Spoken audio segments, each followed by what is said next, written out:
En tercer lloc, saludem la Margrett Triggvadottir, welcome, d'Islàndia, teòrica literària per la Universitat d'Islàndia, escriptora de literatura infantil, traductora i editora.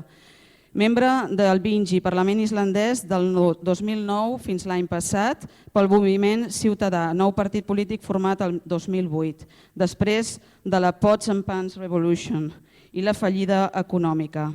Membre també del Comitè Constitucional i supervisor de la BINGI de 2011 a 2013. Actualment treballa com a escriptora a la ciutat de Reykjavik. Welcome, Margrett. You can all hear me? Okay, hi. My name is Margrett Triggvadottir, and I'm just an ordinary person who by chance, and because I believe in equality and justice for all, I became a politician for a while. I'm a literary theorist and I worked as an editor before the economic system in Iceland collapsed in 2008. I got elected in 2009 for a new political party established after the crash, and I was an MP for 4 years, and now I'm writing a book. First, I feel that you need to know a little bit about Iceland and Icelanders. Iceland is a relatively new country, young country. The settlement of Iceland began in the 9th century from Norway. For the centuries to follow, more settlers came, Scandinavian Vikings, with slaves of Gaelic origin. For the first century, Iceland was a kind of anarchic society, but in the year 1000, Alþingi, the still running parliament, was established. From 1262 to 1918, Iceland was a part of the Norwegian and later Danish monarchies. So the country was a colony for centuries, which I find very important when it comes to our constitution. It did not gain independence from Denmark until 1918, and in 1944, the Republic of Iceland was finally established. At that time, Denmark was occupied by Germany during the Second World War, and the Icelanders kind of took advantage of that situation. At that time, Iceland was also occupied, first by the British, but later the Americans came with their army. Iceland had struggled to get independence for decades before that, but what was unusual is that nobody died during that fight. Nobody got hurt, and there was no physical conflict. And Iceland has never taken part in any war. It's a very small country, and we would probably just lose. Well, in 2008, the economic crisis hit Iceland very hard when 3 monster banks got bankrupt. And in a matter of few days, Iceland went from being one of the richest countries in the world, with almost no foreign debt, no unemployment, and a fancy lifestyle, to a country with unsustainable debts, high unemployment rate, and a bankrupt central bank, a worthless currency, and capital controls. Most Icelanders did not really understand what on earth had happened. All the banksters and our politicians told us all the time that everything was fine and we should not worry about anything. Just like most ordinary people, I was not aware of the dangers Iceland was facing as a country before the crash, but afterwards I felt really betrayed because the politicians who should have been looking out and protecting the citizens were not doing their job. We later found out that the politicians had known long before the crash that it was inevitable, but did not do anything about it. And they did not warn us in any way. On the contrary, they lied and said that everything was fine. In Iceland, the banks had been privatized in 2002, and in only 5 years, they had become international banks and had grown enormously. In 2008, when all 3 of them collapsed in a few days, they were so big that the Central Bank of Iceland collapsed as well, and there was no way that the state could bail them out.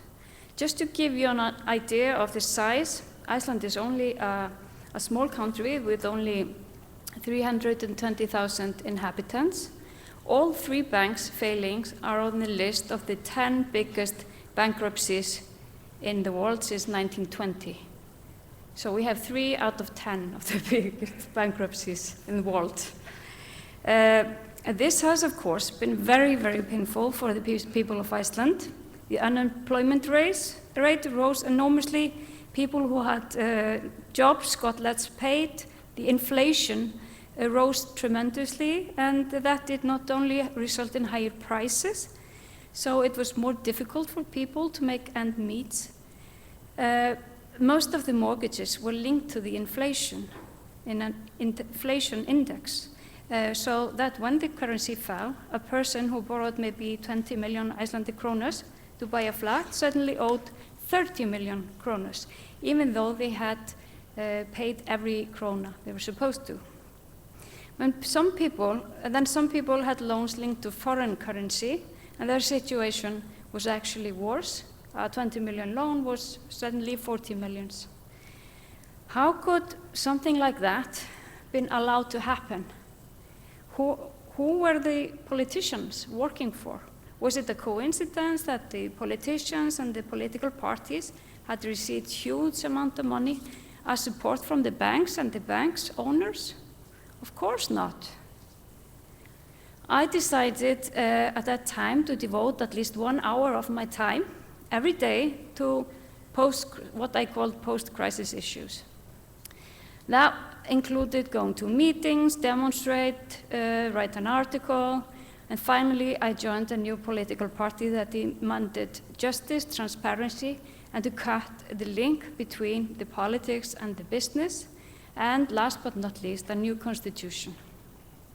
And I finally became a member of the parliament in 2009 until last election 2013. And what did I find out once I was in the parliament? I found out that the power, the real power in society, wasn't really there. It wasn't with the politics. It was elsewhere. When Iceland was a colony in 1874, after a demand for more independence, the Danish king, who was then our king as well, gave Iceland a constitution. We still have that constitution, even though it has been altered a bit and amended. Now, for instance, we have a president, but not a king, but he behaves like a king, so it doesn't really matter that much. But the core of it all is the same, and it was written for 19th century Danish people, but not 21st century Icelanders. The old constitution has a very loose frame around the government and how it should work, and what gives the politicians very much freedom to do whatever they want. And that is exactly what they did before the crash, and they're starting to do again. When Iceland became an independent republic in 1944, they altered the constitution a bit. The Danish kings were dropped, and instead we got this president. But these alterations were minor, and they were only supposed to be temporary because the people wanted to use the opportunity to establish the republic while Denmark was still occupied by Germany and could not therefore do anything about it. So all the political leaders at that time agreed in 1944 that Iceland should write a new constitution for the new republic from scratch as soon as possible. It should be ours, not a pacifying gift from the Danish king, really ours. So, from 1944 to 2010, we had many committees, many suggestions, but never a new constitution. Some things were changed. We, for example, got a whole new chapter about human rights in the year 1995. According to the constitution itself, Alþingi, the parliament, has to change the constitution. Then we need to have an election, and then the newly elected parliament has to vote on it again and agree again. One of the main claims after the crash in 2008 was for Iceland to have a new constitution, a constitution that was written by the people and for the people. Why was that? That was because people felt that the whole political system with all the politicians and political parties had failed enormously. There was no trust, and many of us wanted a new beginning. Some even talked about establishing a new republic. In 2010, we also got a huge and brilliant report on what exactly had happened, and one of the reasons was that the system of governance was not clear enough. It wasn't clear how the government should work, what they should do, and what they could do. The Constitution does not even mention a government, only ministers. So many of us felt that we needed a new, clearer, and better frame. And most of us, we wanted the Constitution to be ours. And we wanted to make peace and agree together on what kind of a society we wanted to live in. What are our values? Who are we? This was a very good time to ask and answer all of these questions. And it was important that the new Constitution was written by the people, not the politicians, because they were incompetent in this case. The Constitution is, among other things, about the working environments of the politicians. They, or at least many of them, do not really want changes. And they could, of course, never agree on something that would not be so great for themselves. For example, some people feel that there are too many MPs. Of course, the MPs would never agree on that because then they would lose their jobs. It goes without saying. So we started the process in 2010. Alþingi, the parliament, finally realized, or so we thought at that time, that the job was too big for them and it could be a great idea to bring the public in. But how could we do that? First of all, the parliament had to decide to do it, and it had to come up with a way that would work. And it did. Unfortunately, the end procedure that the parliament had to agree on the whole product, not only once but twice in the end, was the only thing that did not go according to our plan. So this is how the procedure went. First, the parliament elected a special committee of both specialists and what we called wise men and women. And their job was to prepare everything, gather information, prepare what we called a national meeting, where people of all ages from all around the country came to decide on what they wanted in a constitution, what values it should be built on, and what it should say and mean. 950 people, a perfect set of the nation, attended the two-day national meeting.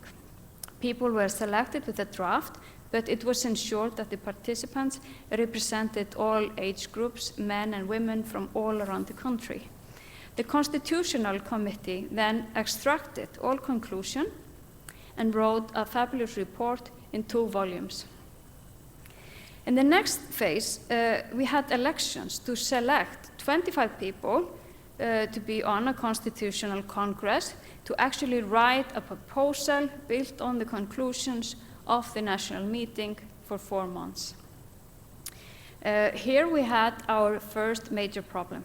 It turned out that over 500 people wanted to run as candidates and be part of the Congress. We had the elections and we used a single transferable vote method. So each voter could select from 1 to 25 people he wanted to see in the Congress. These elections were a little bit different from most elections in Iceland. Usually you're only supposed to put 1 cross on the ballot, but this time you had to write the number of your candidate, it's a 4-digit number, or the candidates on the ballots. It was estimated that this would take more time, so instead of using small rooms closed with curtains as customary in Iceland, the voter would enter a large room with a lot of tables with screens on 3 sides. There he could sit down and write down the 4-digit numbers of the candidates, and they could select from 1 to 25. Simple. Solid proof? Well, the Supreme Court of Iceland did not think so. A candidate that was against the whole procedure and didn't get elected complained to the Supreme Court and claimed that since all the voters were in the same room, the election could not be considered to be in private. A few equally as stupid things were complained about by the same person. The boxes for the ballot were different from the ones that were usually used, even though they had been used for ballots in many other countries, the same boxes, and stuff like that, and the Supreme Court invalidated the election. How could this happen in a democratic country? There were no accusations of fraud or that this could in some way affect the results of the elections. And according to Icelandic law on elections, even though it might not be perfect, it should never invalidate unless that the result might be affected. In this case, there was no evidence or claims of that. Nevertheless, the Supreme Court did what it did. One should bear in mind that the judges in the Supreme Court were all selected by the Minister of Justice for the last decades. Most of these ministers have come from the Independence Party that was the biggest political party in Iceland for a very long time, until the crash, and most people consider the one most responsible for the whole situation. It is also the political party that has fought against all constitutional changes with great effort for the last years. So, many people see a connection there. So, what was Alþingi supposed to do now? After considering all possibilities, we had mainly two options, neither perfect. One was to have the election again. That would set our whole time frame out of balance. Also, it would not be fair to the people who got elected and had not done anything wrong. Some had taken time from work to campaign, and some had even spent money on advertisements and such. Not much, because there was a low limit, but still. And the other option was that Alþingi could simply select the people that got elected on a special constitutional council that would do exactly the same thing as the Constitutional Congress was supposed to do. And this is what we did. The Constitutional Council worked for 4 months on the bill during spring and summer of 2011. All the process was open, and people could follow the meetings online or come and sit them. They could also send in letters and questions formally or just on Facebook. So the process was as open as it could possibly be. The council finished their job in the end of July 2011. Then it went back to the parliament to work on, because the parliament is the only institution that can change a constitution. After working on the bill for 1 year, calling for opinion from the public, everyone could send in a review, and calling the council together again to answer a few questions and reviewing a few things, the parliament decided to have a national referendum about the constitutional bill and ask about everything that was a big change or new in it. We asked if people were generally happy about it and if they wanted to use it as a base for the new constitution, maybe with some small technical alterations. Majority of the voters said yes. We also asked if the voters wanted the people to be able to demand referendums, if they wanted votes in the country to be equal. It's not now. Now, if you live in the countryside, your vote is equals 2 votes in Reykjavik area, where 2/3 of the population live. We asked if people wanted an article that said that the Icelandic people were to own all natural resources, and the people should get the benefits of it as well. And not surprisingly, almost everyone said yes to that. And that is also exactly why the political elite is so much against the new constitution. It will give more power to the people, and the politicians would not be able to give their friends the right to use the natural resources without paying a full price for it. That will completely change the rules of the game. So, the parliamentary committee that was in charge of the constitution did its job properly, I think. It got the best experts, including the Venice Committee, to review the document and suggest if necessary technical amendments. That all went well. But then, sadly, the leaders of the old political parties in the parliament decided not to finish the job. They only changed the way a constitution can be changed, so there is still hope that it will change. However, I'm not very optimistic it will go through any day soon, because the parties in majority now are not for it. A new committee has been selected to work on further constitutional changes. It's like a joke that the chairman of the committee is an old professor emeritus in law and a specialist in the old constitution and very conservative. He has never wanted to change a thing, and he never will. I don't even think he will change his haircut. At least he hasn't until now. So this fantastic project has now been put on ice, and I seriously doubt that the process will be finished successfully anytime soon. However, there is still very high claims from the public that we really need a new constitution. We need stronger frame around our government, and people know a lot more about democracy, constitution, how the government is supposed to work, and we are aware of the changes that we need to do. And still, we have this fantastic bill, and all the work that has been done so far is still valid. So now we recently got a right-wing government in Iceland. What does that mean? Why did it get elected? Well, one of the claims after the crash was to correct the mortgages, so people would only have to pay the amount they borrowed with interest, but not with the amount increased by the inflation. And that is possible because we are using monopoly money, not real money anyway, but it's a very socialistic idea. And a few years ago, we would never believe that the Center Party would win a huge electoral victory promising to do that. They are doing that now, but on a much smaller scale than they promised, so people are not very happy with them. The other party in government, the real right-wing party, has been in power for more or less the last 90 years. It has never been smaller. It's still very fragile and is fracturing even more because of EU matters and other things. That party was never really fond of the idea of a Jubilee debt relief, since they are a party of the rich people, the financial system, and business life.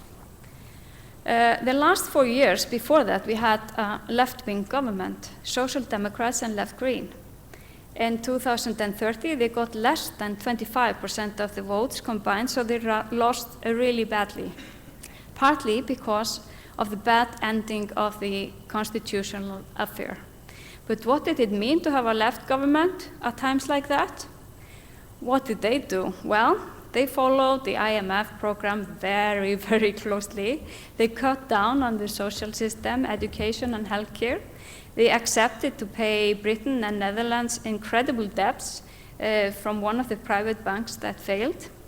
Fortunately, the people rejected not only once but twice in national referendums, and Iceland won in court, so Icelandic taxpayers will not have to pay the debt of a private firm with very high interest rates in foreign currency that we don't have.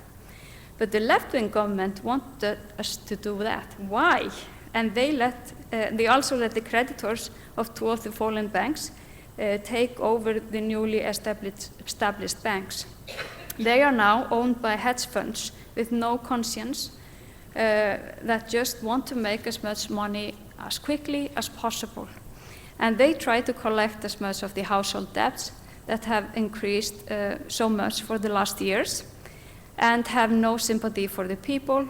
How could something like that happen with a left-wing government? So left and right in Icelandic politics seem to be concepts that mean less and less every year, and it's very difficult for people to really know what they're voting for. And after election, it is difficult for people to have a say in what the government is doing. What would have changed? That would have changed with a new constitution. But why was there such a strong force against it, and what could we have done differently? What are the main arguments against it? During the process, the failure of the government to compensate somehow people's losses in the economic crash was used as an argument against the whole project. I know it sounds stupid because, as you all know, a government can do more than one thing at a time, but people were claiming that all the energy and time of the parliament was spent on useless things as a new constitution when people were starving.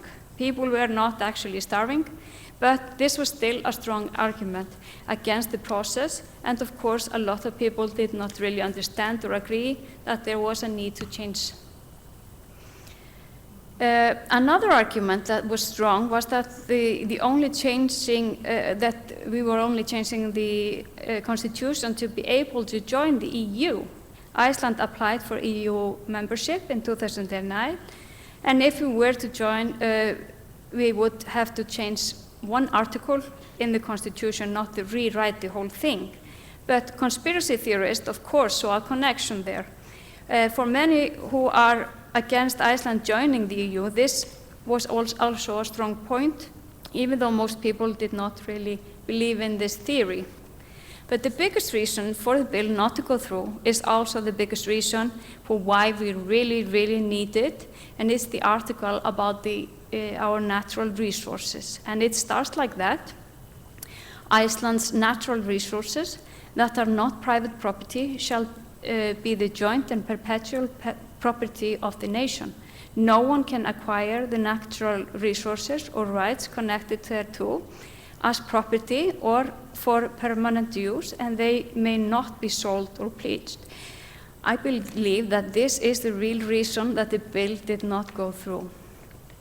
Now, the greatest supporters of the political parties for the last decades have exclusive rights to fish around Iceland, a right they did not pay for in the beginning, but can lend out and sell for a lot of money. It has proven very difficult, some would even say impossible, to change this unfair system. The new constitution would have meant that this would finally have to change, and therefore we are stuck with the old one. The old constitution also ensures the powers of the old political party system with unequal voting and a very high threshold, so it is very difficult for new parties to enter the political arena. So, what can we learn from all this? I think the process has been good and interesting. Everyone who cared could be involved in some way and influence the results. It was not perfect, and I'm sure that if we were to do it again, we would alter a few things. Some people say that it was a project too big, and it would have been better to do little bits, one at a time.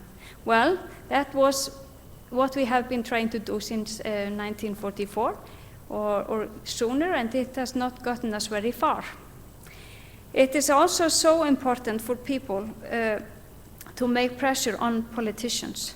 We are citizens, and we are not, that doesn't only give us rights, it gives us the obligation to be critical and to say our minds. The politicians are already under enormous pressure from financial powers, banks, IMF, the European Union, rich people in general, and Iceland, the owners of the fishing quotas. We all have to show them pressure from the people.